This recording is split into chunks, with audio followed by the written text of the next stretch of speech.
Blog Talk Radio.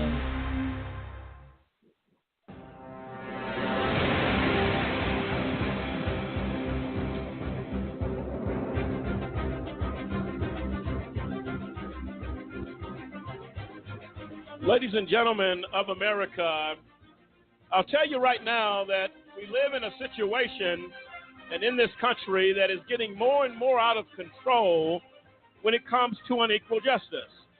Hawaii police officers who allegedly forced a man to lick urinal charged with civil rights violations. That's just one of many stories. We're going to get into that, but also the unequal justice that continues as we've been on this series addressing these issues. Attorney Demetrius Anderson is going to be joining us at the top of the hour. We're going to be talking about a case he's involved with that, I'll tell you what, folks, a man that was out of prison for 12 years, they attempted at least to send him back because of a clerical error. Again, unequal justice in America. We take off on this and many other topics tonight. Here we go. AJC Radio takes off right now.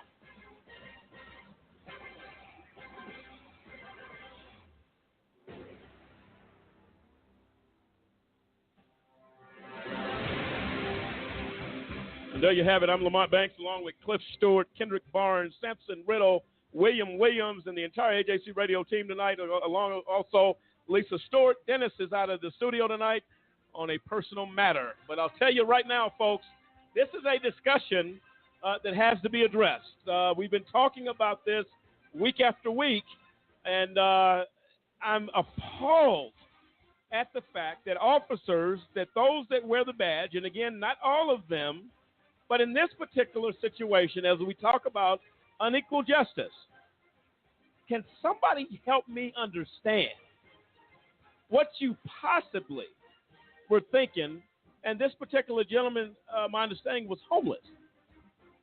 You force him into a urinal and makes him lick the urinal? Samson. Yeah, I actually just heard about this story on the way here tonight. And, yeah, apparently, from what I heard, 2 officers in Hawaii take a homeless man, force him into a public bathroom. Now, that's enough right there to get you disgusted. If you've ever been out in a public bathroom, especially in one of those open parks, they're not kept. But then they take this homeless man in there and they force him to lick the urine out of the urinals. And it's all because, and it goes back to the same root thing that we're facing with the entire subject that we're going after tonight and that we've been going after. It's an abuse of power. And that's it at its lowest form. They're taking a human that is already out on the outskirts of society, begging to try and even survive from day to day, and they abuse their power by pushing him in there because they know he's not going to fight back. Well, we're looking at the same thing when it comes to the criminal justice system, and we're seeing all these people, whether it be based on your social status, whether it be based on your race or your belief or whatever it is, they're getting pushed around just like this homeless guy was because people in authority think they can do it and continually get away with it, and that's the problem. Well, and it's the folks that you think don't matter. That's right. It is the people that you think, well, he's homeless, who cares? I'm sure there's crimes being committed in Hawaii that you could have been addressing while you're taking time off the clock to do such a disgusting thing. And this is, again, they say justice cannot be bought. It's bought every day in this country. And injustice is given freely to those who may be of a lesser status, those that may not have the social circles or status that others might have. It says here that the Department of Justice charged John Rebego, 43, and Reginald Ramones, 43, with one count of conspiring to deprive a person of his civil rights and one count of acting under color of law to deprive the same person's rights. The charges stem from an incident in January 2018 where the officers allegedly deprived an individual of his constitutional right to be free from an unreasonable seizure by a law enforcement officer. The indictment carries maximum penalty of 10 years imprisonment and a $250,000 fine. Honolulu Police Chief Susan Ballard told WKYT that the arrest casts a dark shadow on the department. Goes further to say, I ask that the public please continue to support the officers who carry out their daily assignments with courage integrity, and respect for the public. Ballard said in a statement, the two officers who were arrested will have their day in court and be held accountable for their actions. And Megan, it looks like Megan KU, an attorney representing Rubago, told WKYT that she was confident her client would not be found guilty. And if you're that confident, Mr. Attorney, you have a serious problem, because it's clear what these men did. And again, everybody's entitled to a defense, but what they did was indefensible. Kendrick, your thoughts? Yeah, I don't know how you're going to and here's my problem too. Civil rights violation. It has no teeth. This is kidnapping. This is assault. Exactly right. This is menacing. Mm-hmm. Throw the book at them. You know, if this was anybody else, if I'd done this, they'd throw the book at me. But civil rights violation, they might get 10 years. There's a lot more. This man was probably fearing for his life. He couldn't go anywhere. So as far as you know, this man was kidnapped, taken into a public bathroom, and forced at the fear of his life and the fear of his freedom, which to me is kidnapping. That's assault. Well, if you move, Kendrick, real quick to your point, if you move somebody from one room to another in the same house, it's kidnapping. It's kidnapping. So your point, yeah. So those charges to me is just too light. I mean, they need more, and I think if they need to, and it's just if they get federal, they need to follow up with state charges. I mean, it's an abuse of power, and it should be, and an example should be set that you just don't treat citizens, no matter if he has a home, no home, money, rich, poor, you don't treat them like that. Well, here's to your point that you just made. If I take a homeless person right now to a public restroom and force him to lick a urinal, there would be people marching in the streets with outrage. How could you do such a thing? But because these particular gentlemen wear blue, where's the outcry? Well, to me, that makes it worse. No, exactly right. You know? But it shows you, again, that what we keep dealing with here is unequal justice. And you're right, Kendrick. If it was one of us, we would be, how dare you do that to somebody? Throw the book at them, and people would be on news cameras and talking about, look what they did to this homeless person. But a cop or a couple of them can do it.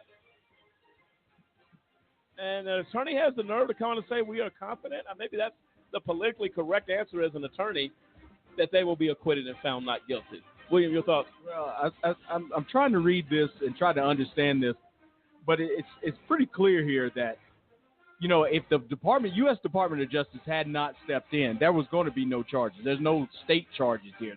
So in other words, their own police department didn't police themselves.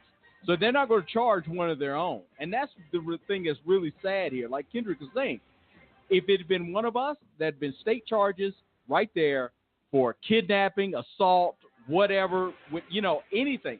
But it's evident from this that they didn't even think about that. They were going to take care of their own. And if the U.S.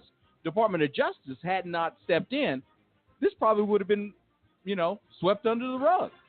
And that's the sad thing about this, that the DOJ had to come in here and do this.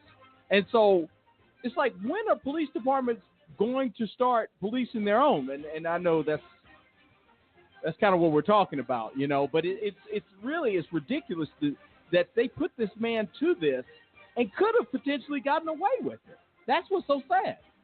Well, no, absolutely right. And again, disparities within the system is what we've been talking about. These disparities are not only in sentencing, they're in the actual entire due process part of our criminal justice system. This is a big problem, and it makes you wonder when we talk about Mr. Rainey in Florida, who was cooked to death in a shower by officers who stood outside the shower where the gentleman was showering, and they locked him in there and laughed while he was tortured and scorched to death. This is the focus of disparities now also go to the mentally challenged, how they are treated, how solitary confinement is used, unequal justice. It goes on and on and on, and this is why we have these discussions. You got folks getting put in prison for just insane things, people in custody, never charged with a crime, who sit in county jails. Many of them that don't leave out those jails alive. And they've come in strictly on a misdemeanor, sometimes a traffic ticket, sometimes just a couple of days to dry out. And they leave these jails in a body bag. This is what we talk about when we talk about unequal justice. And we're going to get into that more. Tonight we're starting a thing we started a while ago, but it's going to be called the IRP moment, where we take a moment to look at the things going on with the IRP 5 and revisit these things and make you aware as the public of the injustices that have suffered. Tonight we will address during that moment, towards the end of this program, the betrayal of Gary Walker, leaving his comrades in harm's way by doing one thing: telling lie after lie after lie. As we go forward with this, we will play clips of issues, of conversations, of statements made that are complete contradictions to statements made for Mr. Walker to walk out of a prison cell early. And they're based upon lies. We're going to be dealing with that, not only regarding Gary Walker, but as this entire case of these men. And Kendrick, you'll be able to speak to some of this as well. Kendrick Barnes, our co-host on the show, one of the IRP 5, will speak and bring his expertise, opinion to it as well from what he has seen and lived firsthand and saw firsthand. So definitely that'll be going forward. Beginning tonight, a new part of our show, the IRP 5 moment, and we'll be addressing all things IRP 5. Ladies and gentlemen, hang on to your seats. We're coming right back as we get ready to get into the discussion tonight. Again, as our series continues, unequal justice in our criminal justice system and the disparities suffered by so many. This is AJC Radio. We'll be right back.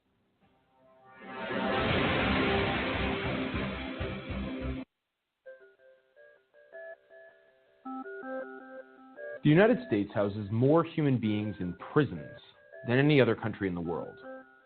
This is true whether you're counting total numbers or in relation to population size. This wasn't always the case. The number of prisoners in the U.S. began to rise dramatically in the 1970s. So what changed in America compared to other countries? While there are several competing theories, a look at the data reveals that a significant part of the prison growth in the last 40 years has been driven by the war on drugs. Here's the data. By 1980, there were over 315,000 prisoners in state and federal facilities. 57% were violent offenders, 30% were property violators such as thieves or those convicted of fraud. 5.5% of inmates were in for public order and other miscellaneous offenses. And the remaining 7.5% were nonviolent drug law violators. 10 years later, the drug war had grown, and the total American prison population had more than doubled to over 700,000 inmates. The proportion of offenders in each type of crime had also changed dramatically. The most growth occurred in the nonviolent drug offender population, which grew to a significant 24%. And this last statistic actually understates the influence of the drug war on prison populations. Many studies have shown that drug prohibition causes violent crime by leading to the formation of gangs and cartels. And thus it is safe to say that the number of violent criminals under prohibition is higher than it would otherwise be. From 1990 to 2000, the drug-driven population growth continued. By 2000, the total prison population had almost doubled again to over 1.3 million inmates. And by 2010, the prison population was up to 1.6 million people. The growth has started to settle and even decline in recent years, but the proportions of offenses are retaining their post-1990 levels. America's unique methods of enforcing drug prohibition seem to parallel its unique prison population. And one has to ask, is our country really better off with so many nonviolent drug offenders behind bars? Are drug users likely to be cured from addiction by being locked up? Has locking up dealers and users lessened the demand for drugs? Certainly, the effects on overall usage could not be called a success. And yet we spend billions every year on this war and lock up hundreds of thousands. Surely there must be a less costly approach to addressing drug use in America.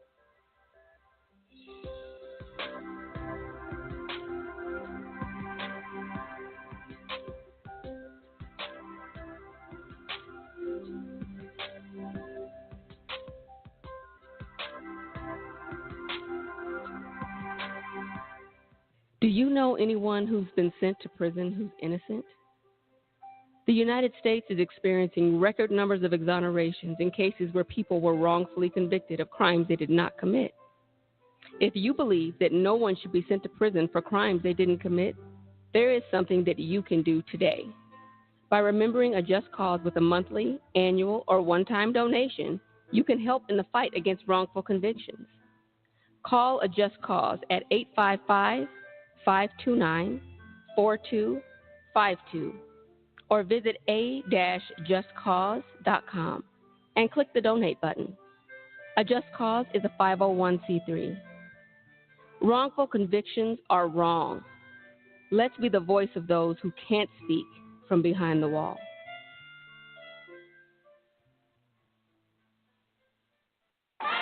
We know you care. Now it's time. Time to change the face of justice. Did you know that minority and youth participation in juries is extremely low to non-existent? The incidence of youth and minority offenders faced with trials have exploded. Youth and minorities are not being represented as they should be.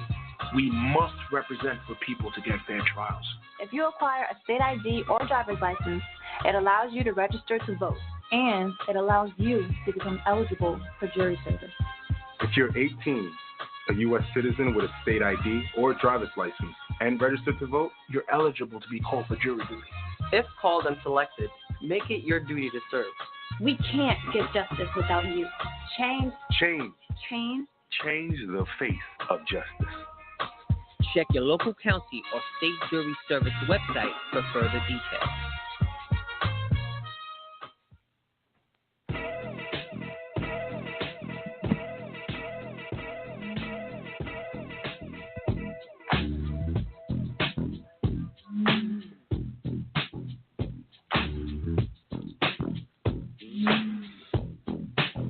Welcome back, ladies and gentlemen of America. This is AJC Radio. Tonight, we continue our discussion about unequal justice in America, the criminal justice system, and the disparities that are suffered by many in this nation.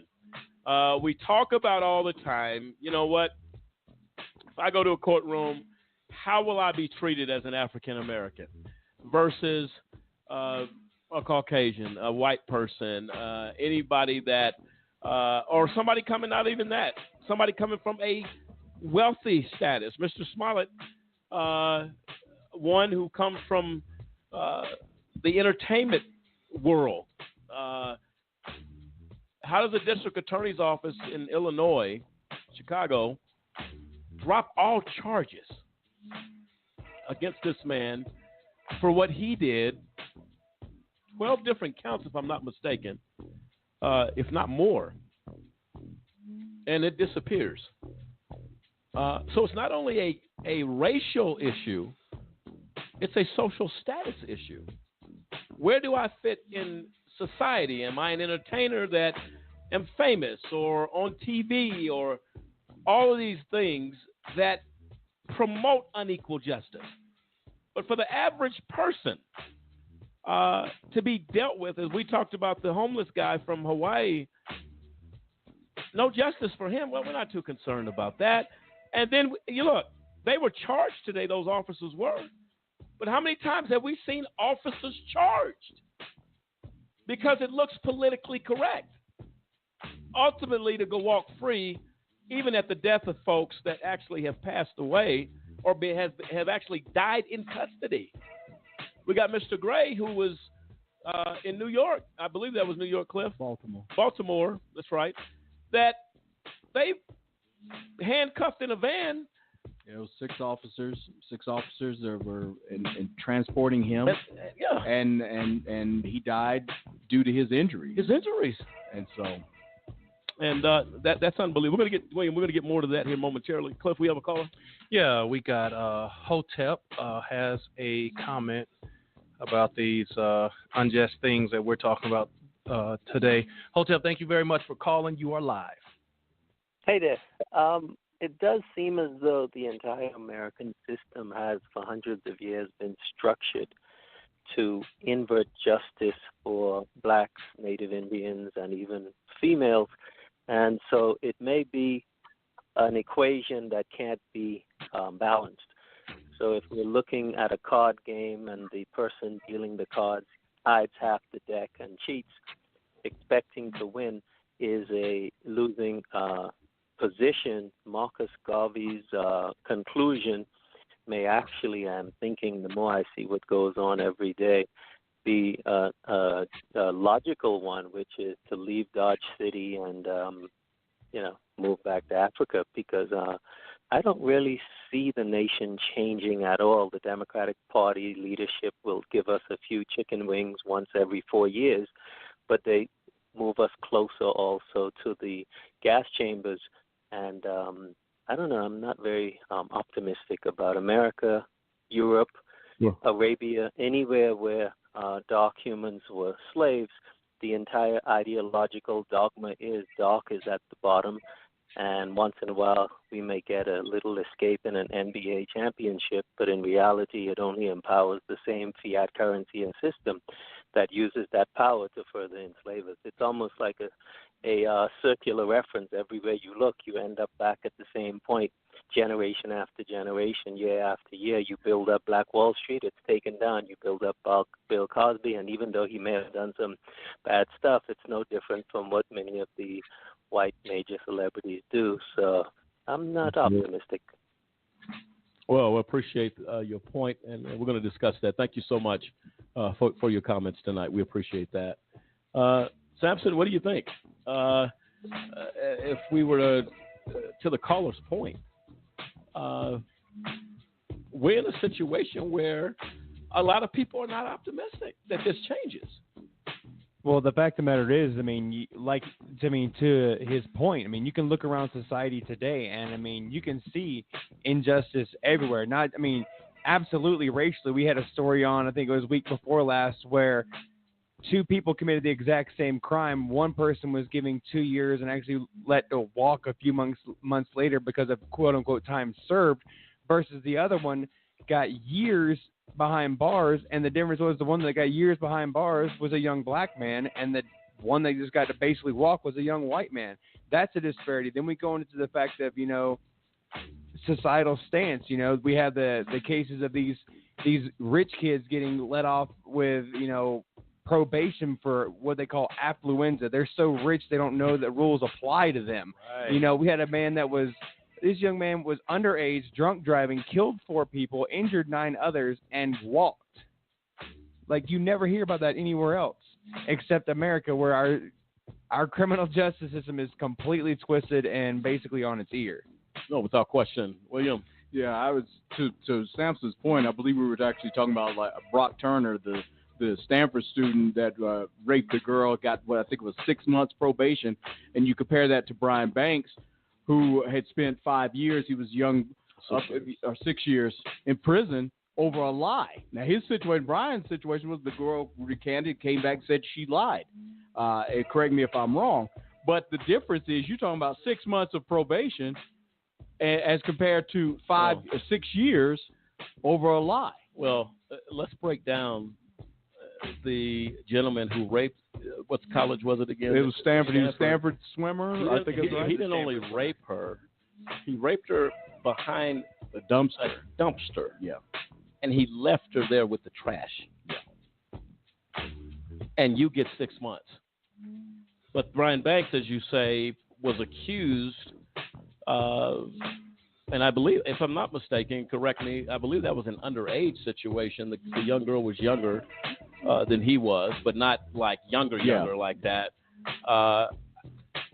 And she laughed about it on tape. They caught her on tape laughing. Now, he never did nothing to me. Yeah.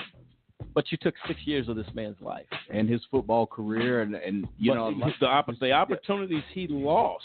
Yes. Are life-altering, life-changing. But this young man, I don't know who rapes a woman, and it was a clear rape. and you left her outside a dumpster. Well, if you remember what the judge said in that Stanford rape case, that we don't want to ruin this young man's life. Now, there is no word for that coming out of a judge's mouth. We don't want to ruin this young man. Well, he ruined this girl's life, raping her.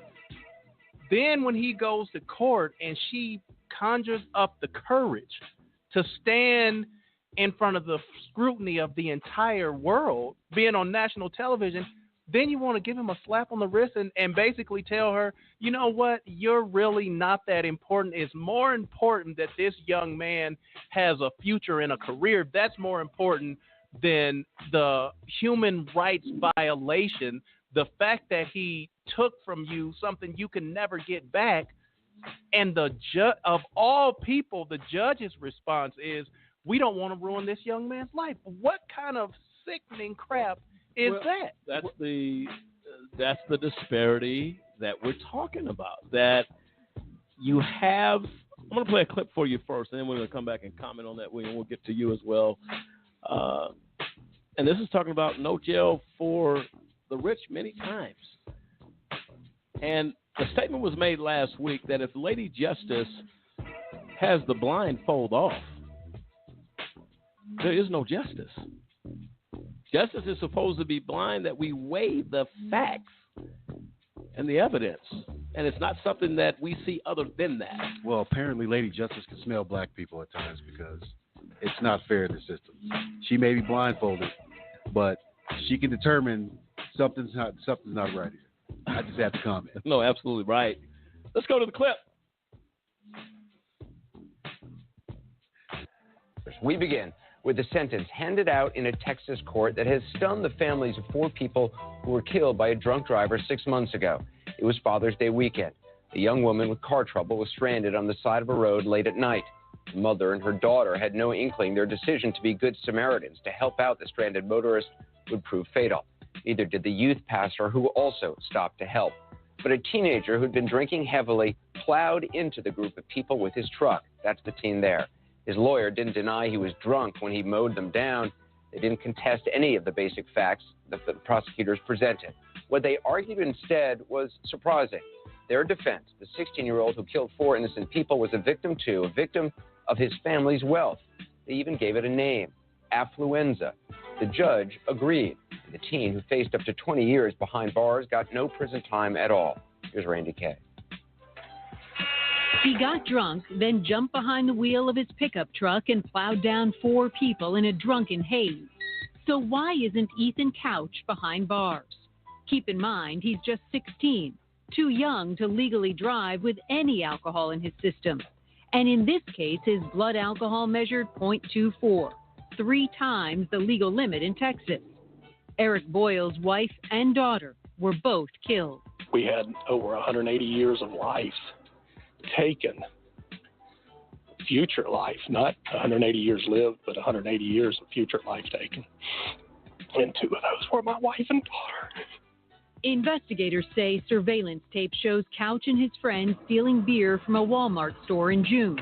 Then they got drunk at a party. Leaving there, police say Couch gunned his pickup, going nearly 70 miles per hour in a 40. Just about 400 yards down the street, he slammed into Holly and Shelby Boyle, who had stopped to help Brianna Mitchell fix a flat tire. Youth pastor Brian Jennings was driving by and had also stopped to help. All of them were killed. Ethan Couch was charged with 4 counts of intoxication manslaughter and tried as a juvenile. In one of the most bizarre defense strategies we've ever heard of, attorneys for Couch blame the boy's parents for his behavior that night, all because of how they raised him.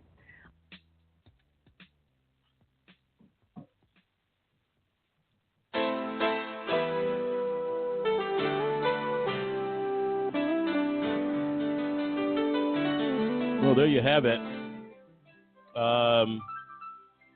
Wow. So we have a young man, 16 years old, driving a vehicle, buying booze, and he walks out of a courtroom with not a day in jail, but 2 lives. 4 lives, a total of 4 people dead in that situation. That, William? Well, I think correction. I think they said on the clip that they stole the beer from Walmart. So I think that was one of the points too. They said they stole the beer from Walmart and went to the party. Well, and so you sit there and you look at these criminal acts, and you say, okay, but it was because of the parents, his status, what they could buy, and I mean this is the thing that we're seeing, and it's repetitive. Like Kendrick said, Lady Justice is influenced by some way to allow this kid to walk, and we know it's money. It's come from the right side of the tracks, the right neighborhood, the family with the right last name, and allows them to go ahead and walk and do this stuff. And I think this is we've seen this in our country for years. I mean, a lot of us could know and grew up with some kid that was able to get away with something because his daddy or his parents or something like that. But this is a shame when you talk about the loss of life, when you talk about 180 potential years of living that was lost on the side of the road because he was in a drunken haze in his truck at age 16. It's incredible to even just think about that. Well, it's illegal to drink alcohol under the age of 21. That's number one. That's a DUI number one. Did he lose his license? I mean, there's no penalty here. If you send a message to society that I can kill people by my reckless actions, then what message do we send to folks? And you'll have a young man, 13, 14 years old, to be tried as an adult for something that he's not reasonably understanding, and you sentence him to life. You sentence him to life. But what neighborhood did he come from? What status did he come from? Are his parents in poverty? Are they living in poverty-stricken neighborhoods? While this man seems to not matter, what happened to the young kids that are caught up from the school to prison pipeline, that are going to prison at an alarming rate as young African-American men and minorities? Where's the judges that say, we don't want to waste a life here, and no life was lost, but perhaps their father being out of the home, the poverty situation, the environment that they are in, and the environment of all that they know, and it's not to excuse any behavior, but if you're going to say we don't want to ruin this Stanford student's life, if that's your argument when a young girl lays raped and violated on the side of a trash dumpster, then what do you do about the kids then? Well, it also, what do you say about, see, this is the thing I'm having a problem with. These laws and cases are setting precedents for anything else that will come, any other cases that will come. They can always go back to this case. Hey, this case with Turner versus the state of California, he only got 6 months for his actions. At the time he was 19 years old, he committed rape. He left the woman. The judge saw fit to allow him 6 months probation. See, this stuff stands. So now somebody else in another part of the country can go back to that case law and refer to that as precedent. Well, what else? Go ahead, William. No, but the thing that really bothers me is to circle back. Cliff had brought up a point with the Stanford case, and no doubt in this case, they never for once said, well, what about the woman? What about her life? What about her life that changed because this man violates her and leaves her there? What about her? No, he was so concerned about altering this man's course of life because he committed the crime. But what about her that got violated? What about the emotional and physical impacts that she will face for the rest of her life? Cliff had brought it up as when she had to face her accusers and face the rapist and relive what happened. in a court of law. What the psychological impact that she had to face? Well, and why isn't the prosecution in any of these cases appealing the sentencing, saying that this is going against the law? Let's appeal and get the real sentence on these cases. Because the problem you have, the social status of people in our society not only affects judges, it affects prosecutors. So, but isn't this collusion? I mean, think about it. The prosecution's going to sit quiet. You knew the judge made it wrong. This was your case to win. You're against this kid killing people. You're there representing the people. You're not just representing the prosecutor. You're representing the people. The judge makes this ruling that you know is unfair, and then you wash your hands. We're done. Well, the same thing happened in the Trayvon Martin case. That's true. I mean, how do you have a situation where a person gets in a fight, you start a fight, pick a fight, follow somebody, you're close to their house, jump out, jump on them, start a fight, and when you're getting your butt kicked, you shoot and kill them, and you get off with nothing. You were standing your ground and defending yourself. You're the punk who started the fight. And then when you're getting beat, you want to shoot somebody, but you don't get any time for that. That is murder one every day of the week if that situation was changed. If that was a black man with a gun and shot a white person, stand your day doesn't exist. Over. It won't exist. Stand your ground, is not something that's not even brought on the table. I think the problem is, and this is going to sound horrible, prosecutors can be bought. Judges can be bought. The criminal justice system can be bought. And as long as you have a price tag that you can buy justice with, you'll continue to buy justice. Who knows if the neighborhood, when you say the prosecution is for the people, what people? Not all people. We are the people. We speak for the people. No, you don't. Because that young girl, if you spoke for her, you probably would have been charged with contempt of court for going off on that judge as loud as you can and making a scene in that courtroom. You'd probably some prosecutors say, "Cuff me up. I'll be out in 24 to 48 hours. I'm not standing by silent while you let a rapist." You know why the outrage is not there? There's a price tag. What deals are being made behind closed doors with some brandy and cigars in a room? Hey, let this go. We'll see you next year at the annual barbecue for the town, for the city, whatever it is. This is not unusual practices. This is reality. You have lawyers and prosecutors and judges going together to Christmas parties, eating cookies and drinking eggnog. If that's the case, can I give you enough eggnog, Judge? Let that go. How many deals are done behind closed doors where prosecutors may be offered, hey, you know what, you want to take your wife to Florida next year? It's on us. We'll take the kids down to Disneyland? It's on us. We don't like to look in the mirror as a society and say, no, that cannot possibly happen. It absolutely is happening. We don't want to talk about it. We want to believe our system is as pristine and clean as we've been made to believe. It's not.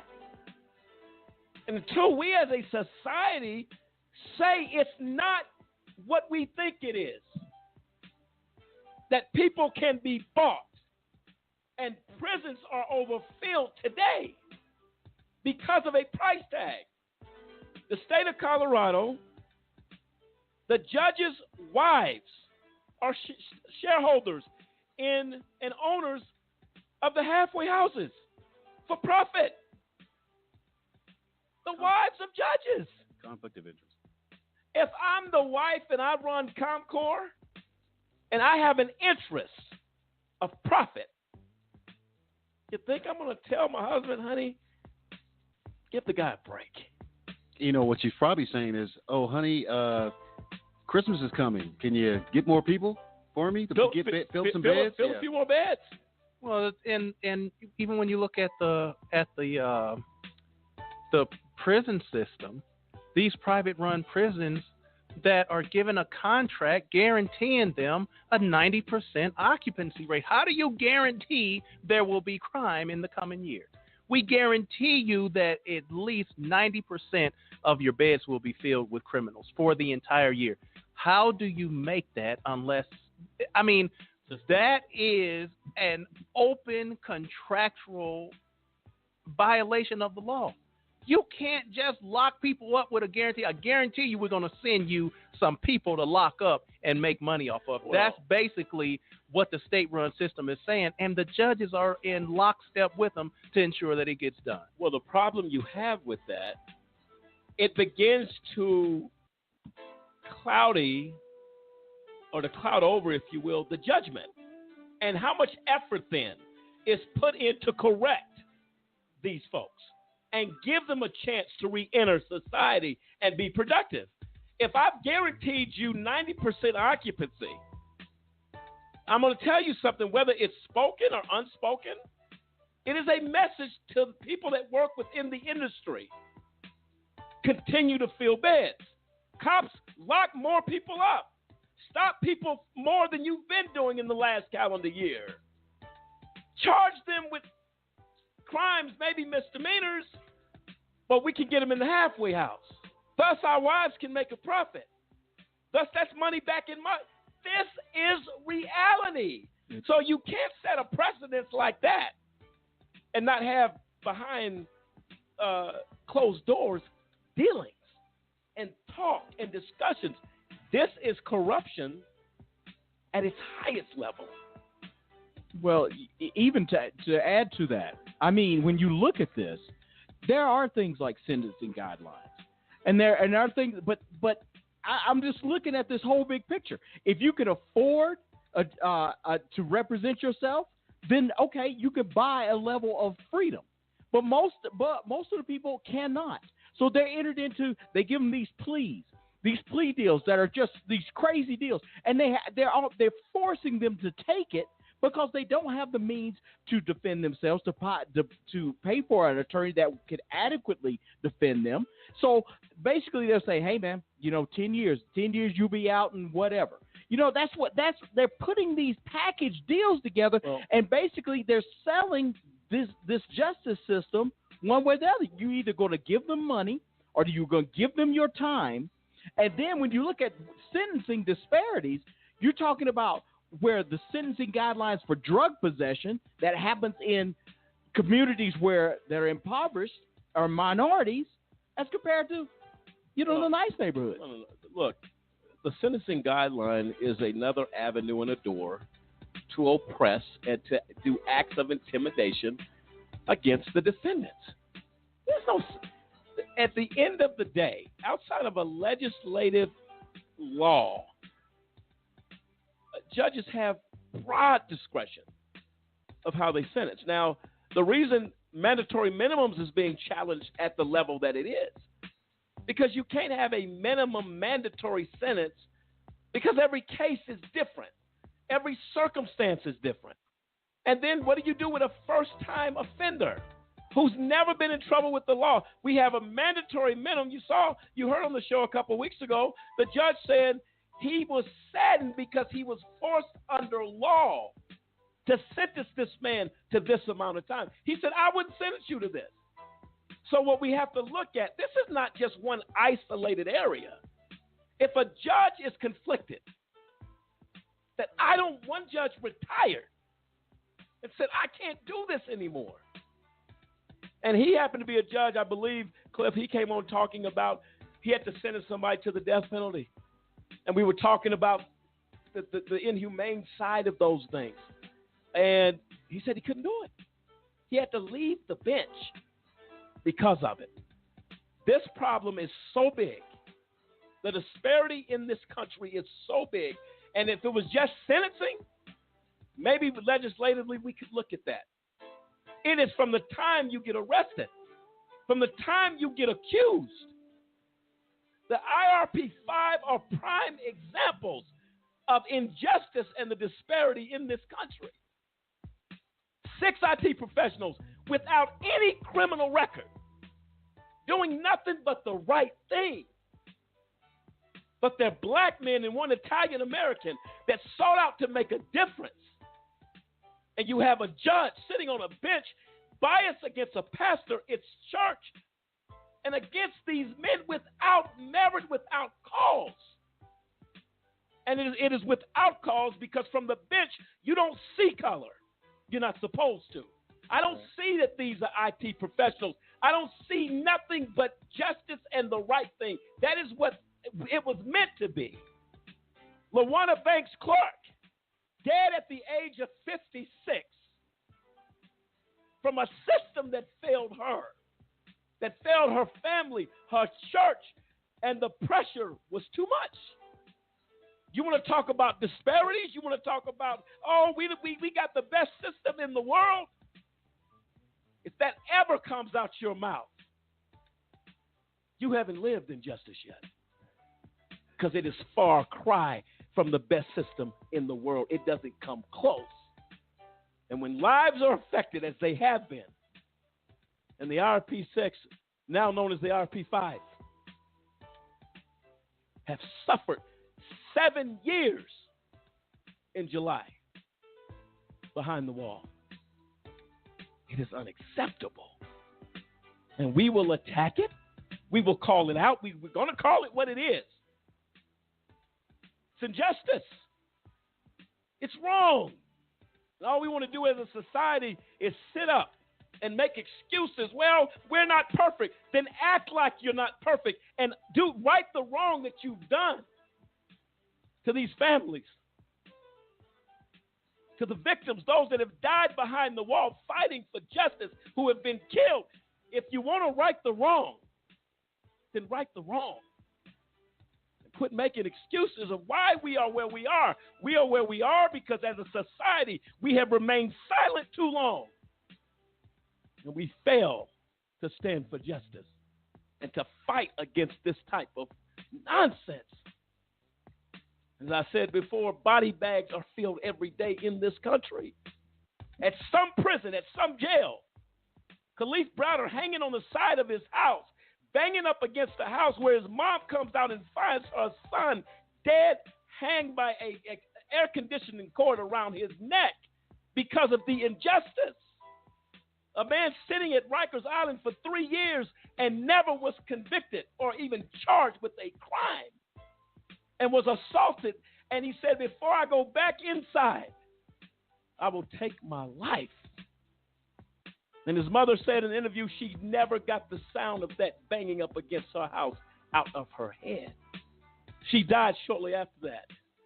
I believe from a broken heart, from a system that failed. LaWanna Clark died. The pressure coming out of testimony and the grand jury having the headache that she's never had in her life. She cried of that same headache when she died almost 5 months ago. And we want to talk about a system? America, we don't have one. It's time that we get one. Iman, you know, when you talk about a judge that says, you know what, the system is so unfair, so rigged, so immoral that I have to retire before I can stand with the tenets of the system. Judges are not people, when they're going through their life to become a judge, these aren't people that are faint of heart, that says, oh, well, I can't take it. What they do is they understand the law to the nth degree. And so you have a judge that says, I am not going to implement that because that is far outside of the realms of what the law was written for. At what point do we as a society say, you know what, if a judge has to step away from what we call a quote-unquote mandatory minimum and say, I will give up my judgeship and retire from being a judge, how is it that the legislators, that the prosecutors cannot say, hey, we need to step back, see how this system is laid out, and do something to correct the wrong? it is at the end of the day, it is immorality at its worst level. When a judge says, "I'm not upholding that guideline, I will not implement that mandatory minimum because it is simply not fair, it's not just, it is in essence against the law and how the forefathers laid out the laws to be implemented, and I will not do it." At that point, somebody says we need to take a look and change this because it is beyond immoral. It causes men who have set their life to judge the law, that have set out to do that in their life, to say, I will step down and step aside before I stand with something that immoral.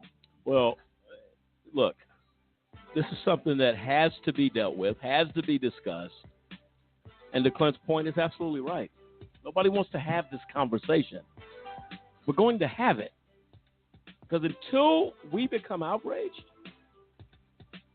Demetrius Anderson, the gentleman that was at one point going back to prison, Attorney Michael Dolan, who represented him, is going to be joining us at the top of the hour. I believe, if I'm not mistaken, that has been stated that there has been a reversal in that I don't believe he's going to have to go back. But a huge outcry happened. People were outraged. Wait a minute, you're going to take this man back to prison? I'm going to let Attorney Michael Dolan speak to that. But somebody cried out and said, what are you doing to this man? We're going to let him tell that story, and this is what it takes. It's a battle. It's war. If you don't get in the trenches and fight, justice will never be found. This is AJC Radio. We'll be right back.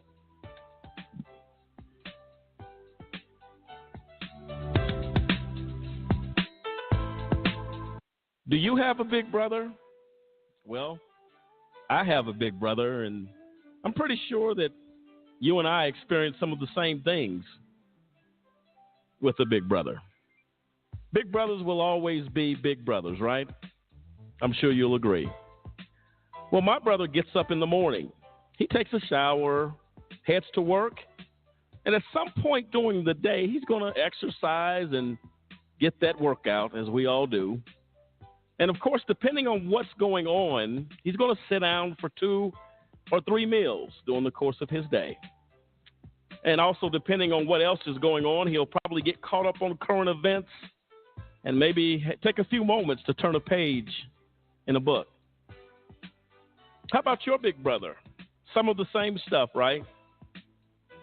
Oh, did I mention that my big brother does all of that stuff, but he actually has to have permission a lot of times before he can do it. You see, my big brother was wrongfully convicted of a crime that he did not commit. That's right. That may sound shocking, huh? He's in prison. Wrongful convictions impact families in ways you cannot begin to imagine. But I've decided that I'm going to do something about it. And I extend an invitation to you to come on board and join me in this fight. You see, I'm helping to be a voice for my big brother and others who have been wrongfully convicted. We'd like you to take a few moments today and call a Just Cause, where we fight for justice. You can call us toll free at 1-855-529-4252. That's 1-855-529-4252. Join with us as we fight for justice and for all big brothers across the land. I can solve difficult problems for a Fortune 500 company. I can run a successful business. I can manage your home improvements. I can publicize your message. I can motivate your audience. I can put my military experience to work for your company. I can teach your children. I can boost your bottom line. I can add value to your workplace. I could be a loyal and productive employee. But I can't put my skills to work for your organization if I'm not given the opportunity. If you don't recognize my talent and ability. If you don't hire me. If you don't have an open mind and a workplace that's open to everyone. If you don't realize that America works best when everybody works. What can you do? What can you do? What can you do? You can remember that it worked. It's what people can do. It's what people can do that matters. Nearly 50 million Americans have disabilities. Capitalize on their talents with employment practices that benefit everyone. Learn more at whatcanyoudocampaign.org. Odds of becoming an astronaut, 1 in 13,200,000. Odds of being struck by lightning, 1 in 576,000. Odds of dating a supermodel, 1 in 88,000. Odds of bowling a perfect game, 1 in 11,500. Odds of being trapped in an elevator, 1 in 24,528. Odds of catching a ball at a major league game, 1 in 563. Odds of an injury from shaving, 1 in 6,585. Odds of tripping while texting, 1 in 10. Odds of getting cancer in your lifetime, 1 in 2 men, 1 in 3 women. It's up to us. To change the odds for our generation. For the ones we love. For our future. If you don't like the odds, stand up.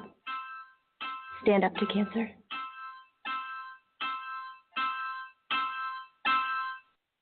Hey guys, I'm Jordan Sparks. I'm Chase Crawford. Hey, what's up? It's Usher. Hi, I'm Rachel Bilson. I'm Hayden Christensen. I'm Peyton Manning. Hey, we're Fall Out Boy. I'm David Archuleta. I'm Corbin Blue. I'm Kristen Bell. And we're the Jonas Brothers. Do something good for your community. Reuse bags and bottles and always recycle. Help us collect 1 million pounds of food.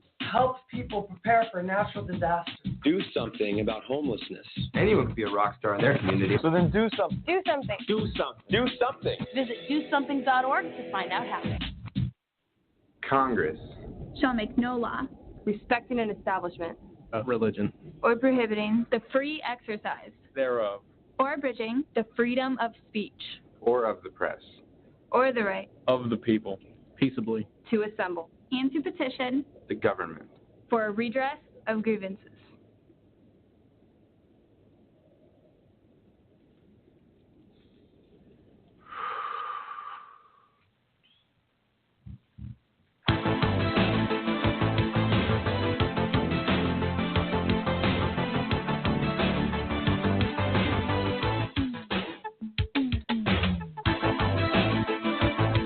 And welcome back, ladies and gentlemen of America. This is AJC Radio, and tonight addressing a very troubling issue that's affecting this nation, and it's growing at an alarming rate, and that's unequal justice in this country. The disparities that we suffer are becoming more and more common every day, and these are things that we should be, as a nation, as a society, outraged about. As we talked earlier in regards to the homeless gentleman who was forced by officers in Hawaii to lick a urinal in a public restroom, while officers no doubt mocked him and abused their badge to do such a despicable thing.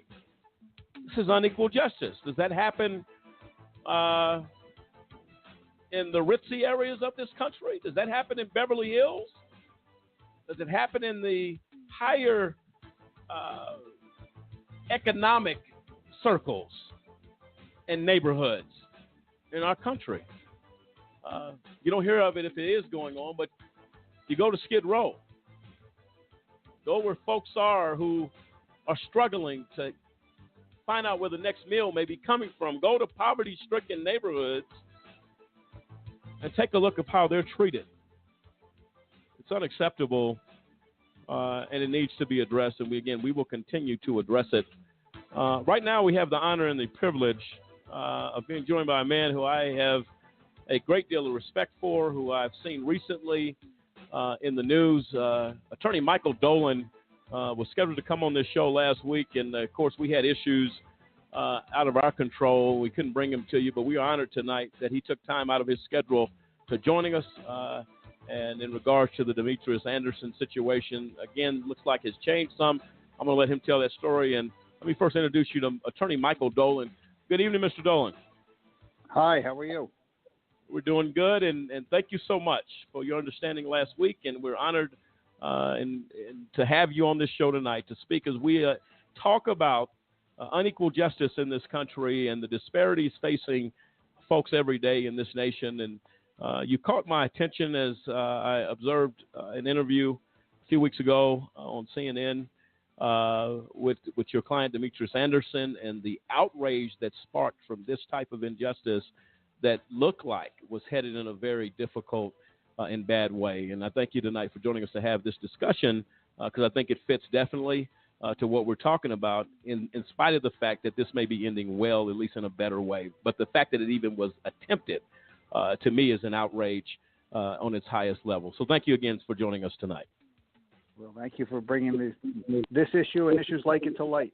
Thank you, sir. Mr. Dolan, I'm going to give you the opportunity to tell us a little bit. I don't know what you can and cannot discuss in regards to the case, but I'll just speak to what I heard, what I was able to observe on CNN a few weeks ago, and I'll let you do that because you know where you can and cannot go, so I'll give you the floor to tell us a little bit about it. Okay. Well, Demetrius Anderson, I'm getting some feedback here. Okay, are you on speakerphone by chance? I was not on speakerphone. You were not. Okay, how does that sound now to you? Let's see. Still getting the feedback. Okay, we're not hearing on our end. Is the radio not? Well, you're probably not listening to a radio or on your computer, are you? I am not. Okay. You may want to adjust the volume on the phone a little bit. Maybe that helps. Okay. Yeah,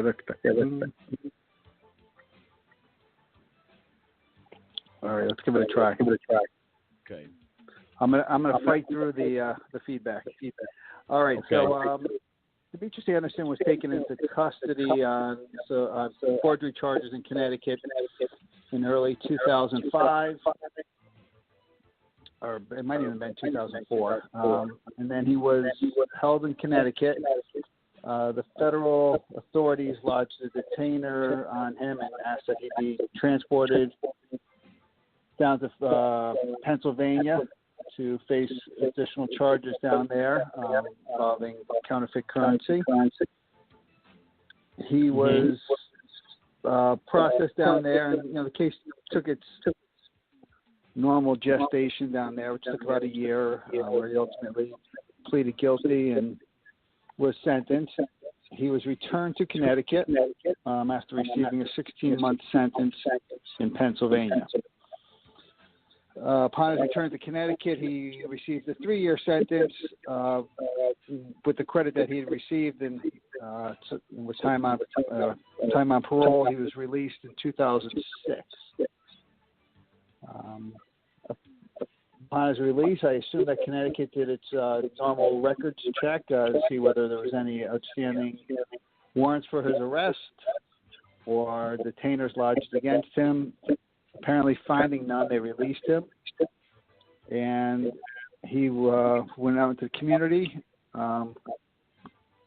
committed to living a crime-free life, and fulfilled that that promise to himself. And he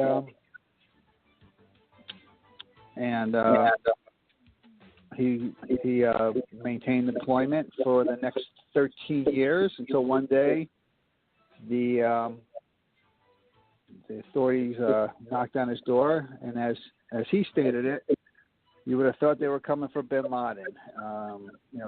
Eight marshals entered his apartment as he entered the door, threw him up against the refrigerator. They had very little information other than that he was they had a warrant for his arrest, and he was taken to the federal courthouse in New Haven, where he learned that he had that the federal authorities did not consider his 16-month sentence served, and he was told that he would have to return, or he would have to be sent to a federal prison to serve the balance of that sentence. I contacted, as his lawyer, I contacted the public defenders who had represented him in Pennsylvania to find out what they had learned about this and what they knew about this, and they said that he was not the first person who a records audit had revealed that their federal sentence had not been served, and that they had done research and that there wasn't much that could be done. I found that response to be unacceptable and did some research and worked with the public defenders down there, and we worked to resolve this case, and it looks like, well, it doesn't look like it. We've been informed that he's been given credit for the service of his sentence by the Bureau of Prisons, so he will not be returning. Well, that's good to know. That's really, really good to know. Mr. Dolan, when you see situations like this happen, and I'm sure you've seen a lot during your career, how disheartening is this? Like I said, the end is better than what we thought, and that's what we hoped for. But the fact that that the door was even opened to go down this road with a man who had established himself, and then have all the successes of getting into a community and doing what he needed to do and following the roadmap, if you will, to be a productive citizen. And for something like this to happen, how disheartening is that to you as an attorney, but also to us as a nation? Well, you see a lot of, in my career, over the 22 years of my career, you see a lot of injustice, and, it's important that, that we collectively, find solace in stories like this, and the fine work that other attorneys are doing, and that we share our successes. So we know that that the fight is not for naught, and while it can be disheartening, these types of stories, really make the job worthwhile. But yes, the job can't beat you down. The system can beat you down. But it's important that we all really work together and strive for justice and work as a group. No, absolutely. And this really right. was a collaboration here, and there was a lot of arm twisting that was done to bring the U.S. Attorney's Office along to eventually act as an advocate for justice here. Oh, that's awesome. And Demetrius, I'm sure, I'll ask you, I'm sure he's elated and happy. And how's he doing since all these things? When I saw him, he looked he looked very troubled, which he should have been, given the fact he had really gotten on his feet and doing what needed to be done. How is he today, and what are his thoughts as far as going forward? He was very dejected early on, especially when the initial indications were that he wasn't the first person that this had happened to, and that there was relief had been explored, and that by other lawyers, and they hadn't reached a conclusion that kept their clients out of jail. So he really was dejected at that point, and we were determined not to let that happen to him. I can tell you, he had thoughts of harming himself, and he lost 15 pounds in less than 2 weeks. He wasn't eating. To think about your life being upended like that, in such a short period of time, and having accomplished so much. Sure. But he worked so hard to accomplish all that, and to really have the prospect of having that stripped away from you, really, it was really disheartening for him. But I talked to him yesterday, and I think his life is getting back to normal. This matter isn't completely resolved yet. We expect to return to court in Pennsylvania the beginning of May, hopefully just to resolve the restitution matter. But he's much more at ease right now. Well, good. I'm very happy to hear that. And Mr. Dolan, let me first say to you as an attorney, I know you said it was a group effort. People came together, and that's what we talk about on this show. Come together. Let's let your voice be heard, and to be an attorney that had conviction enough to say, look, we need to do something. My hat's off to you, because a lot of folks don't get involved. It's like, well, that's just the way it is. Let's move on to the next client and keep going. But that speaks volumes to me, to you and your character as an attorney. I can't tell you how much that, because it's good to know that there are people that care enough to say, look, and you've been in the system. You know, as far as an attorney, you've seen in and everything, I am sure. And to say, look, this just cannot happen. I think what's sad, what you just said, Mr. Dolan, in regards to Demetrius thinking of harming himself, losing the weight that he lost. Nobody counts the cost of injustice. And in a moment, this man's life changed almost for the worse. What would he have done had nobody stood up and fought and said, look, we're not going to let that happen? Where would he be right now? Would he be here if thoughts of harming himself had this thing played out to the injustice that it could have? These are questions and these are things that must be talked about. That before you make a move on a clerical error and go get a man out of his house and do this, a woman, whoever it is, and do this to them, look at the ramifications that could have happened. Look at what could have happened to this young man. And when you say he was dejected, you ever think about what that man, and before they went into his house and did what they did not a person think about what will this do to this young man?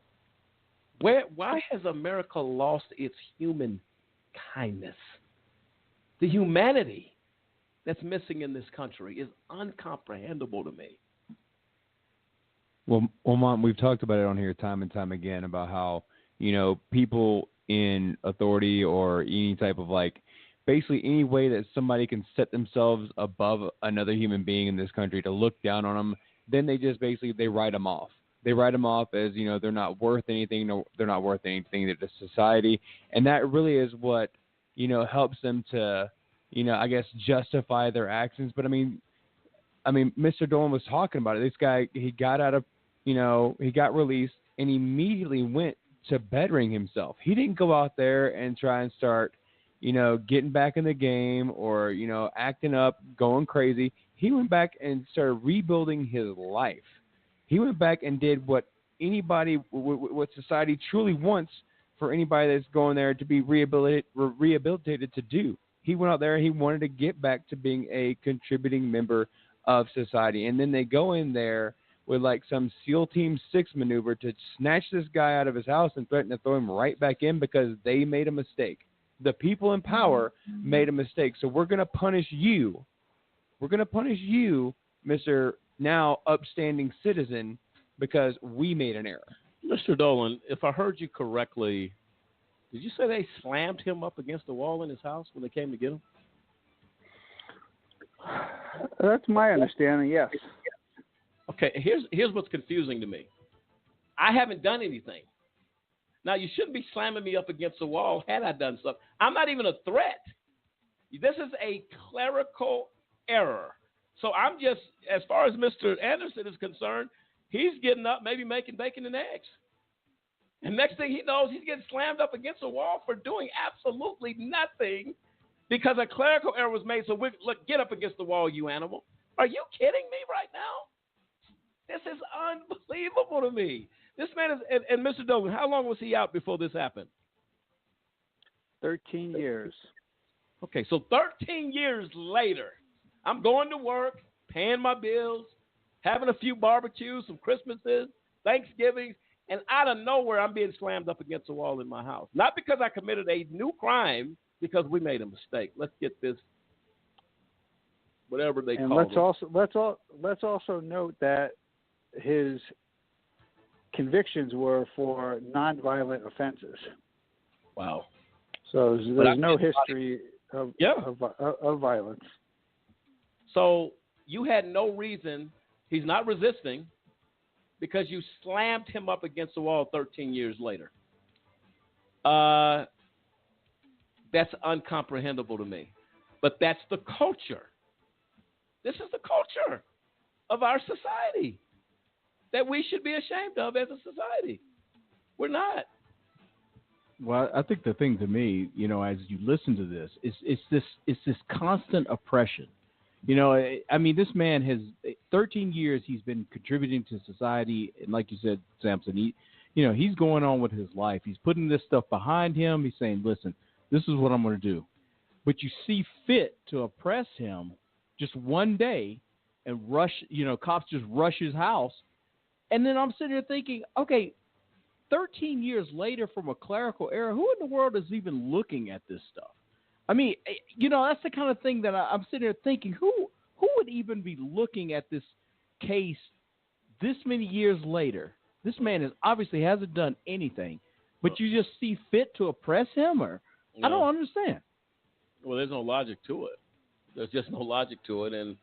And Kendrick, I'd like you to chime in real quick on what Mr. Dolan said. I know me, Mr. Dolan, I was wrongfully convicted in this state, did 7 years for a crime I never committed. Now, Kendrick Barnes, one of our co-hosts here on the show, did close to 7 years, close to it. Just under six and some change. And Kendrick, I'll tell you right now, if somebody came in my house right now, I've done nothing. You come in my house right now, slamming me up against a wall, that's unjust. And I was wrongfully convicted. Check this out. It ain't about me doing time for something I did. I didn't do anything. And they took 7 years from me. Kendrick, you did nothing. Yeah, but the sad thing is it doesn't surprise me that they do that because everybody's a nail. The only weapon they have is a hammer. So they made the mistake, and they're going to make you pay for it that we made a mistake. I dare you not catch our mistake for us, and we're going to make you pay for that. No, that's your mistake. And this man went out there and lived a productive life. Yeah. He went on, but they can't just admit that, hey, we did something. We made a mistake. And you know what? We made a mistake on a good person. That's right. Who didn't go out there and do any other crime, but went out there just who corrected himself. The statistics are that folks that will reoffend, we usually do in the first year and a half. This man set out for 12 years. Proved himself. Earned his right. Done his time. So, Mr. Dolan. Held down two jobs. He held down 2 jobs. Correct. Which is saying, hey, you know what? I'm a working man. I'm a working man, providing for my family and putting some food on the table. And the DA's office or whoever says, let's interrupt this honeymoon right now. Let's just you're just going to go in this. This is unbelievable to me. You're just going to show up at this man's house. Now he's past the fear factor of returning to prison because he's made it. This is somebody who has made it. 12 years later, no trouble with the law. He's made it.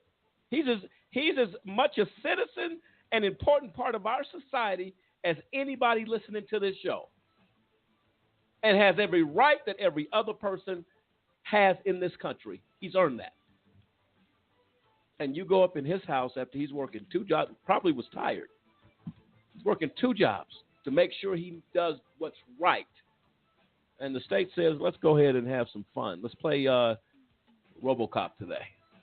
Well, it was almost like they probably happened along to him and saw this hard-working man and thought, let's get him. There's got to be something with him. Because why would you go back and check to see that, the clerical error? I mean, after he's been out so long. It's like he was targeted, Yeah, it's like that. I mean, because you sit there and you think, his neighbors probably didn't even know this man had a history like this. You know what I'm saying? They would never even know. It's amazing. Mr. Dolan, if you got a quick minute, I'd like to come right back. I know it's late there sure.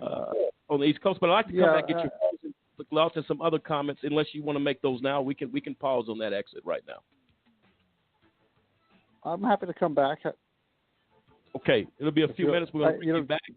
Go ahead, Mr. Dolan. Sure. Well, the one thing I will note is that Mr. Anderson, I urged him to go to the press. I said we have to fight with everything that we have, and he was reluctant to go to the press because he didn't want his coworkers and his neighbors to look at him differently. He told me, Mike, you don't know what that's like. Mm-hmm.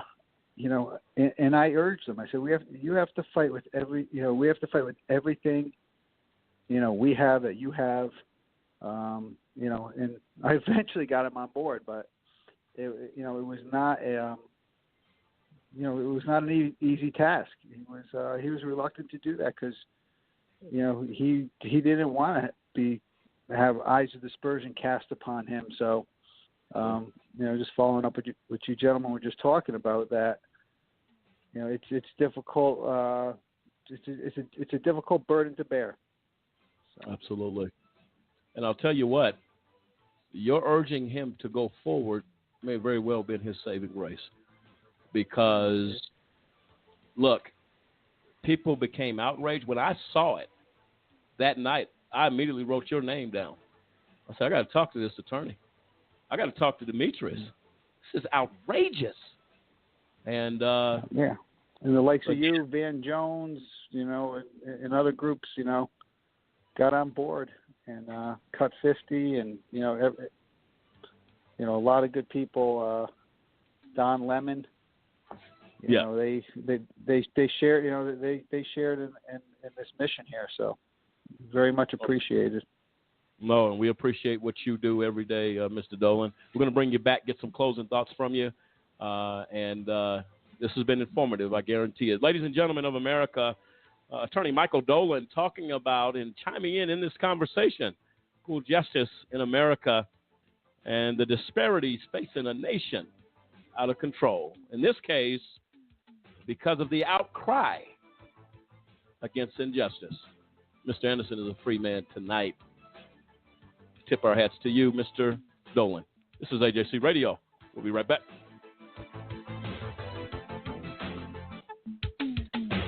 For a kid whose mom or dad is in prison, life is tough. Now add a wrongful conviction to that, life just got a little bit tougher. Trying to explain to friends why mom or dad is not at the school play or at the ball game is something that no kid should ever be faced with, especially if mom or dad is innocent. Ladies and gentlemen, get involved today to stop the epidemic of wrongful convictions. By remembering a just cause with a monthly, annual, or one-time donation, you can help in the fight against wrongful convictions. Call a just cause today, 1-855-529-4252. We seek justice for the children as they go to bed at night and mom's not there, dad's not in the other room to make them feel safe. Not because dad or mom did anything wrong, because justice could not be found. Join us for the children, for they truly are our future. We have a big problem, and we need your help. It's happening on college campuses, at bars, at parties, even in high schools. It's happening to our sisters and our daughters, our wives and our friends. It's called sexual assault, and it has to stop. We have to stop it. So listen up. If she doesn't consent, or if she can't consent, it's rape, it's assault. It's a crime. It's wrong. If I saw it happening, I was taught you have to do something about it. If I saw it happening, I speak up. If I saw it happening, I'd never blame her. I'd help her. Because I don't want to be a part of the problem. I want to be a part of the solution. We need all of you to be part of the solution. This is about respect. It's about responsibility. It's up to all of us to put an end to sexual assault. And that starts with you. Because one is too many.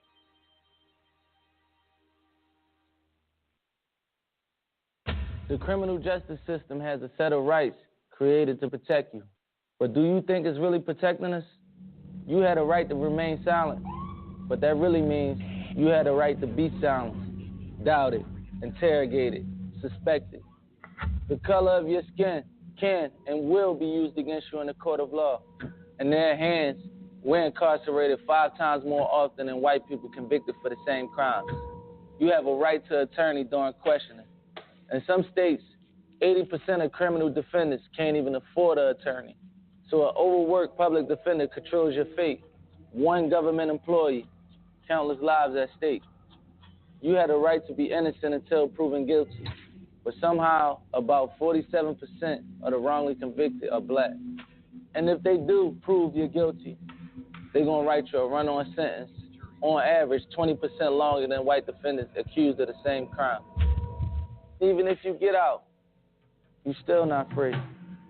When you're an ex-con, they had a right to deny you a bank account, deny you a mortgage, deny you a job, deny your vote.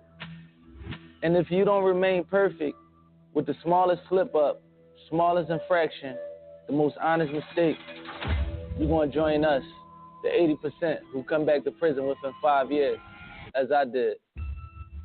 That's when you realize they didn't bring us here to thrive. They brought us here to build this. The plantation and the prison are actually no different. The past is the present. It ain't no coincidence. This was the plan since abolition, to keep us subjugated by creating this system. But I believe in a different set of rights. The right to stand up and be heard. The right to reform a broken justice system and build a new future. We had the right to be silent. Now it's our right to speak up. Do you understand these rights as I read them to you?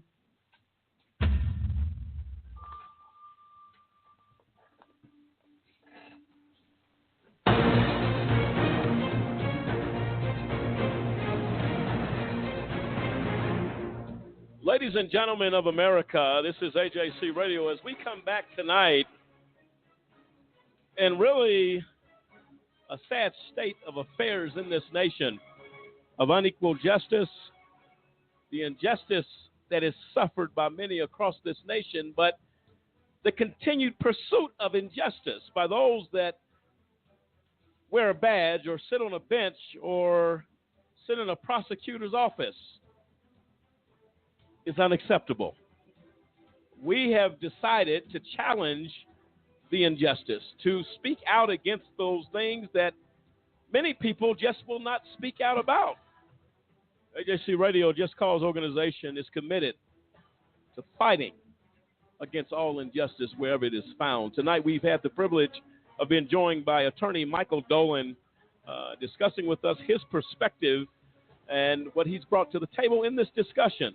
And the Demetrius Anderson case, the young man, after 12 years of being out of prison and a productive citizen of society, was faced with a challenge of possibly going back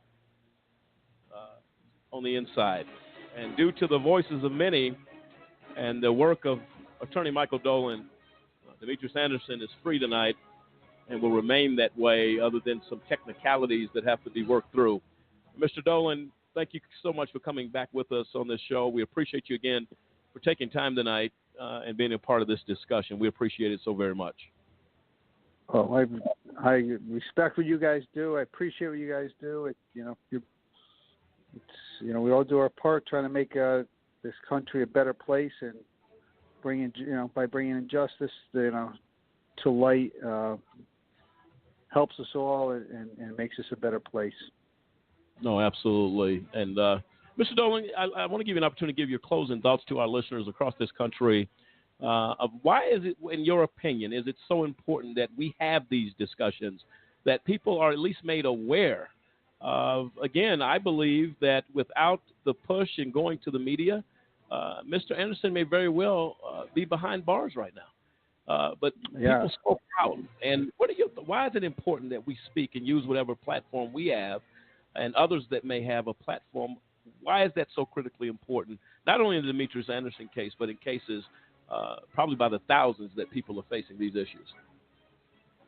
Yeah, I just think it's important that, you know, when injustice occurs, that, you know, it's brought to light, and whether that injustice occurs intentionally, which I think is often rare. I think the injustice that happens within our system isn't always it's rarely intentional, but I think it's often negligent. I think it's in a lot of ways it's baked into the system, whether it's because of race or because of economic situations. You know, different priorities that are placed. You know, on within the government, you know, how funds are spent. You know, I think it's important that injustice is brought to light, because I think when people hear stories like this, they are offended, they are shocked, and I think it's, you know, that's why I think the work that you gentlemen are doing is so important. And you know, we all should be, you know, the people who are fighting, you know, the fight that we've been fighting for years. You know, I think it's important to take a step back sometimes and realize that we have come a long way. When you see some of the, you know, when you see the conversations that are taking place now, and, you know, at least in Connecticut, you know, the sentences that are handed out now are so much less severe than they were, you know, 10, 15 years ago, where, you know, somebody getting caught, you know, selling, you know, a couple of dime bags of whether it was cocaine or marijuana, you know, we're getting prison sentences. You know, that's not happening anymore for the most part. And, you know, so we've come a long way. I think there's still a long way to go. You know, I still get frustrated when, you know, when I see police officers raiding, you know, raiding bars where there's the majority of patrons are minority, and, you know, and when I know there's just as much cocaine being trafficked in the Caucasian bars, you know, I find that frustrating. But, you know, we have come a long way. I'm not saying that the fight is over, but you know, we need to, you know, congratulate ourselves and you know, and realize that, you know, there are triumphs out there, whether it's an individual one like we experienced with Demetrius Anderson, or collectively where you know, we've changed the perspective on sentencing and you know and you know, police conduct. I think has improved greatly, at least in Connecticut. You know, you hear stories throughout the nation where there's still a great deal of injustice and Sure. misconduct by police. You know, I tell you, throughout the state of Connecticut, and I practice throughout the state of Connecticut, one thing I think is imperative that we fund and implement is body cams and dash cams. Absolutely. You know, you see I see when I go to a jurisdiction where there's not where those are not, cameras are not in place or not utilized, the police officers take liberties that just are not taken where they are utilized, and you know, it creates a whole different climate within a police force. Absolutely. So you know, that's one thing that I think we all should be advocating for. And you know, I think police officers also need to be taught and trained. Look, you know, I know they've always been trained on how to properly, you know, arrest and on the laws, but they also need to, you know, be told that, you know, this isn't a game. It's not cops versus robbers, and they should probably also be trained and told, you don't get paid more for the number of arrests that they need to be reminded that it's we're not counting arrests here. That's your pay grade is your pay amount is the same. And you should protect yourself. You should protect your fellow officers. But you're also here to protect the public. And if you remind them that that their jobs are on the line, maybe they start acting selfishly, and it has a greater does it overall greater good for our people, for the people who they're serving, because when they falsify facts to make arrests, that's not serving justice, and it's certainly not doing a greater good for anybody. Oh, I agree, Mr. Dolan, and look. Those are points that should be made. If there's a state that wants to pass legislation saying we're not going for body cams and dash cams, you better investigate that state or that county. Yeah. There's a problem. Because if I'm doing my job, give me a camera. I don't care. Yeah. Put a camera on me. If you're not doing nothing that you shouldn't be, bring the surveillance all day. Yeah. They should, and the good police officers welcome it. Sure, absolutely. The ones who are doing it right, they welcome it. Yeah, and look, so. Mr. Dolan, I'll tell you this: just because we're all about saluting those that honor the badge. Our thoughts, our prayers go with those men every day. That they're protected, that they are able to perform and to do what they need to do. We understand the risk and lives on the line, and for those officers that are doing it, we salute you. We thank you for protecting us and making this country a safer place. Without question, let me be clear on that. But to the officers that abuse that badge, it is our responsibility not to remain silent on that issue and to speak out against it. And I think the points you make tonight, Mr. Dolan, are critical, and they're very good points, very informative, and folks should be paying attention to what you have to say. I want to thank you again for joining us tonight. In this conversation, we'd love to have you back on as we get into more discussions that you may be able to add some dialogue to. We would definitely welcome it at any time on this show.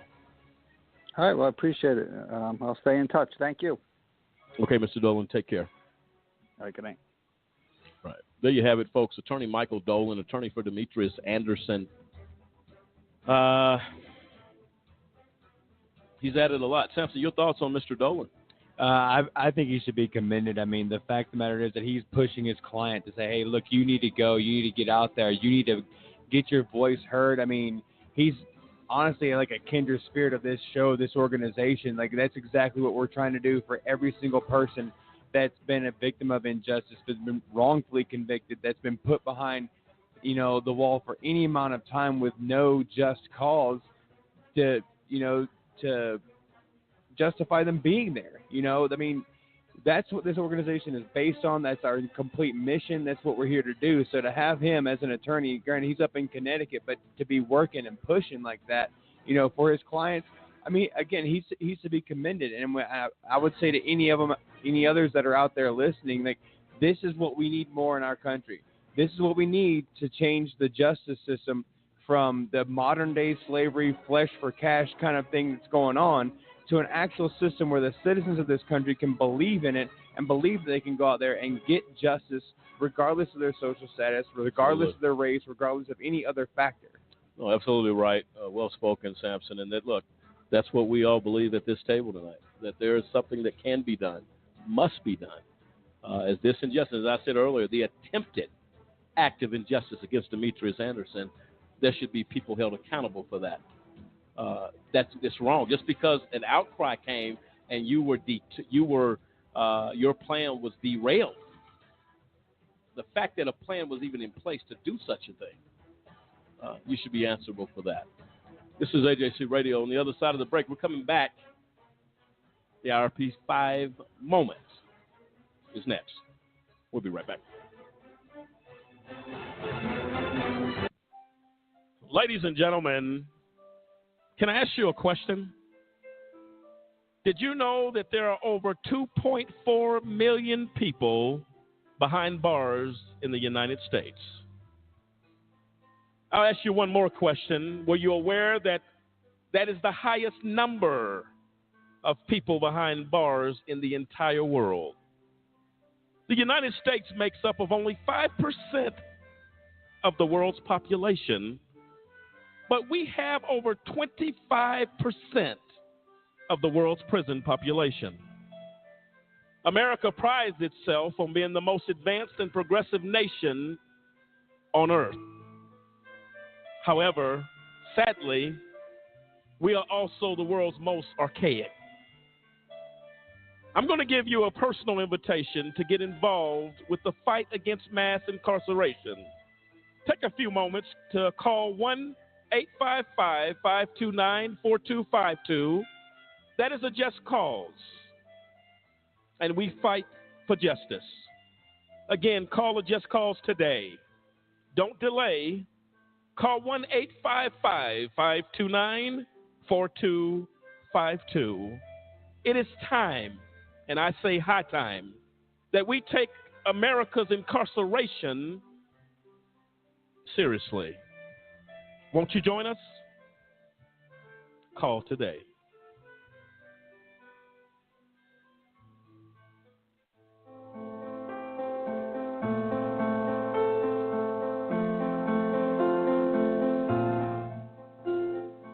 I stand for equality. I stand for individuality. I stand for peace. I stand for diversity. I stand for dignity. I stand for respect. I stand for fairness.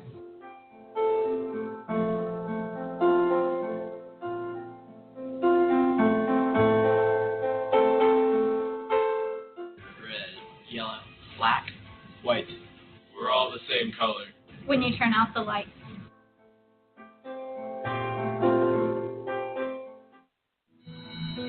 Good morning, students, and welcome to Career Day.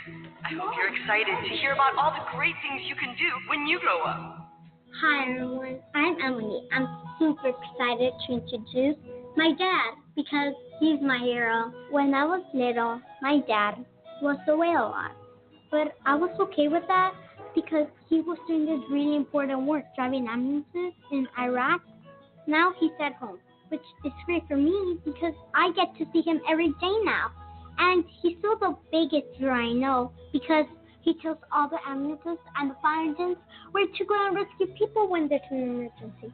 I'm so proud of him. He's awesome. He's my dad.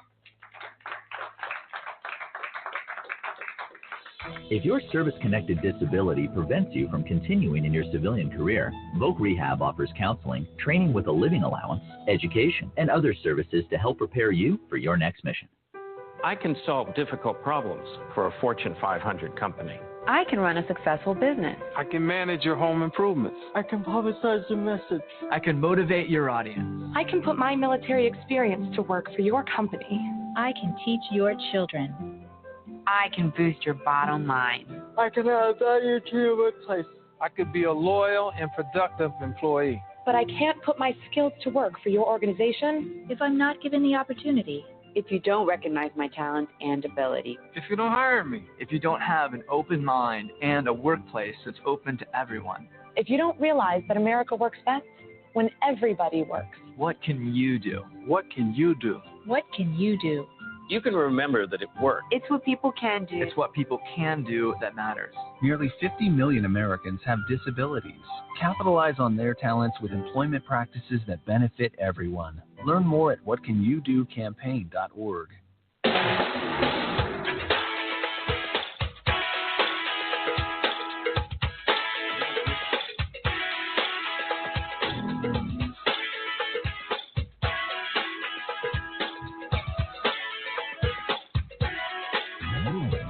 Ladies and gentlemen, AJC Radio, again, we're back tonight addressing an issue that needs to be addressed as we deal with the unequal justice in America and the things that we have found appalling in this country. Tonight, as we turn the page on our final segment of the show, the RP5 moment, RP5, of course, formerly known as the RP6.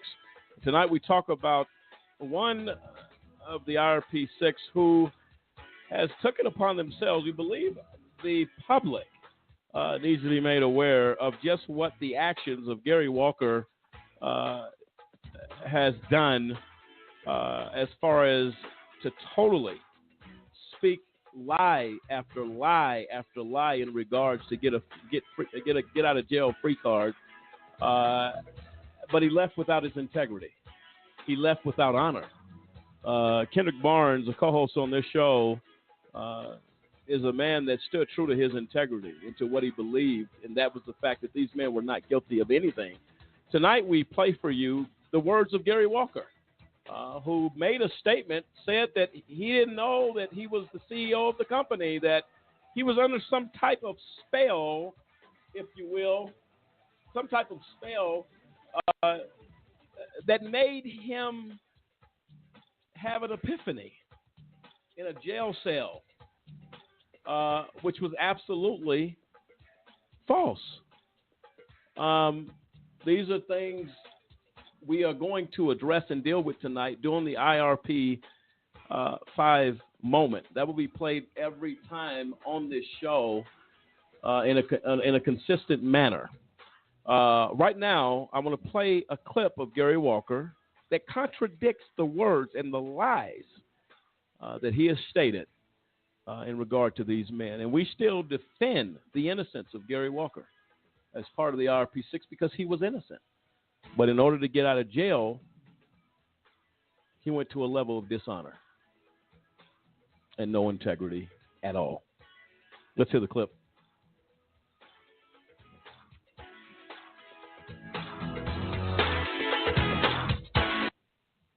I began the first version of this software over 11 years ago.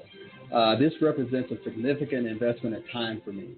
And given that, the amount of effort, the amount of money put into this, the travel put in, learning law enforcement, it really just appalls me when I hear the government make allegations that this is a scam, that this company was set up for the sole purpose to take money from staffing companies or any other company. This is a passion of mine. It's been my life work for over a decade. So anyone who's worked over a significant amount of time on any endeavor can feel my passion, can feel that this is something that I want to get out into the marketplace to improve the work that our law enforcement agencies do. The people I have working with me are also just as passionate on this work. We've devoted much of our time to this. We made personal sacrifices. Personally, I've gone through quite a bit of financial turmoil in order to develop this software. And this is something that I want to continue to work. Our company, IRP Solutions, continues to push this product. We continue to market it to the goal of getting this into the hands of the major law enforcement agencies in our country. This is not a scam. This is real life for us. This is what we've been working for many years to get into the marketplace. And it is incredulous to believe that the government would accuse us of setting up a scam company for the sole purpose of defrauding others, when you can clearly see that there's a significant amount of effort here, there's significant capabilities.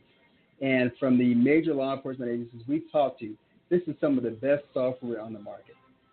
Once we've been able to push past this hurdle with the legal challenges we currently face, we are very certain that we'll be able to be vindicated and to get this into the hands of major law enforcement agencies.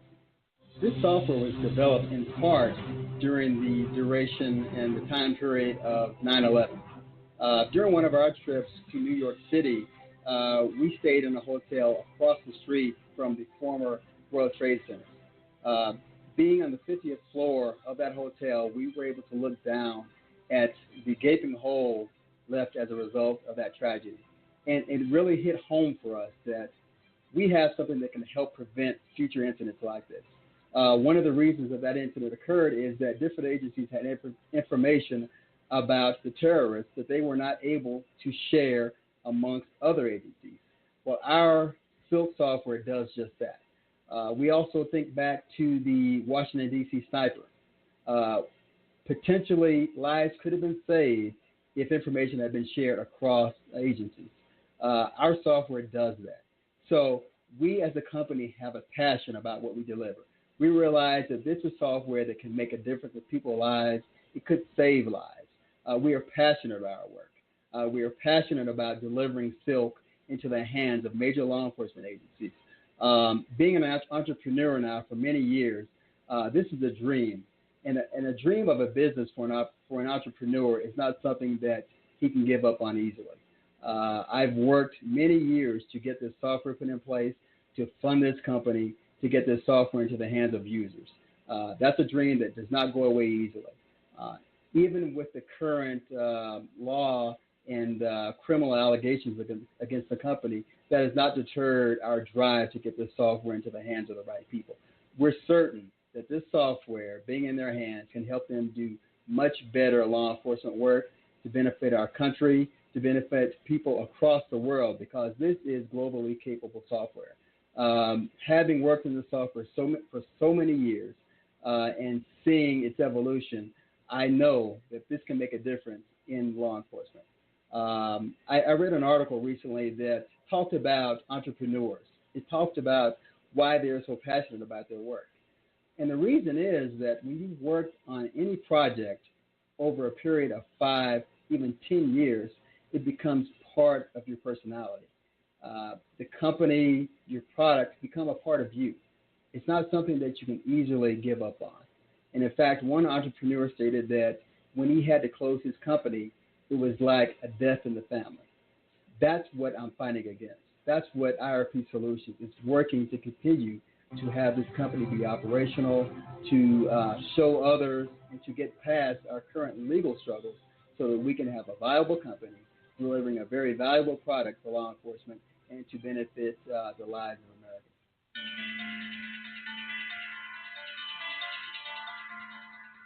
There you have it. The words of Gary Walker. Doesn't sound like a man under a spell. Doesn't sound like a man that is losing his mind. Sounds like a man very well together, and why he argued this case with the other 5 IRP gentlemen. Argued it well. This is not something that sounds like a fake or a facade or a performance. This is something that is real. Kendrick, when you hear Gary talk there, Mr. Walker, you lived it. You know it. The contradiction is clear. Your thoughts? Yeah, when you hear that, you can understand why I went to work and believed in Gary Walker and his product. That was a compelling and very and an influential statement he made. And the CEO of any company is the heart of the company. And if you don't believe in the leadership and the vision of a CEO, you don't work for that company. I would have never worked for IRP Solutions if I didn't believe in what he had and what he was doing. And then you fast forward and he says, oh, I wasn't the CEO of the company. Oh, I had nothing to do with it. Wait a minute. You convinced not just me, but the 5 other co-defendants. You convinced large law enforcement agencies by doing demos of the software that, you know what, you had a solution worth fighting for. No, without question. And I'll say this, and make no mistake about it, this was not only the vision of Gary Walker. The entire IRP 6, without each other, without Kendrick Barnes working in an office, without Demetrius Harper, without David Banks, without Dave Zappolo, without Clinton Stewart, there is no software. There is no vision. One person couldn't get this job done. But because they all collectively believed in one vision, without each other, nothing's done. Make no mistake about it, this is something that's critically important. We're coming back next week. Join us for the IRP 5 moment, as we continue to address the betrayal of a man that left his comrades in harm's way. We deal with it again next Tuesday. Until next time, a very special thanks to our guest, Attorney Michael Dolan, and all those that listen to the show across this nation. And to all of our callers, good night. We continue to fight for justice. Good night, America.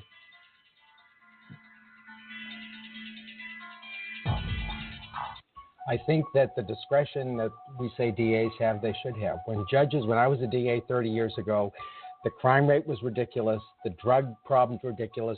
Minority communities, diverse communities saying we are under attack. Guess what? They're not anymore. And I would just say, if you look, I can't even believe that the discussion is with the heroin epidemic that we have right now, that people who traffic in heroin, we're talking about the opiate problem, giving it to mothers, if you will, who are pregnant and have people dying every day, that anybody would even suggest that it's good social policy, sorry, Judge Gans, that you would get rid of trafficking in heroin. I think there's some argument. Nobody's saying get rid of it. People are saying the prosecutor exercises his discretion as to what to charge, and then the judge who hears both sides decides how to sentence. The notion that judges today would be as they were 30 years ago is absurd, partly because the press is much more attentive to how judges are sentencing. And then in addition, there's training for judges, and there are programs now. There are evidence-based programs about what to do with people. And to characterize this as a trafficker issue overstates it. I'm talking about the people who are not traffickers.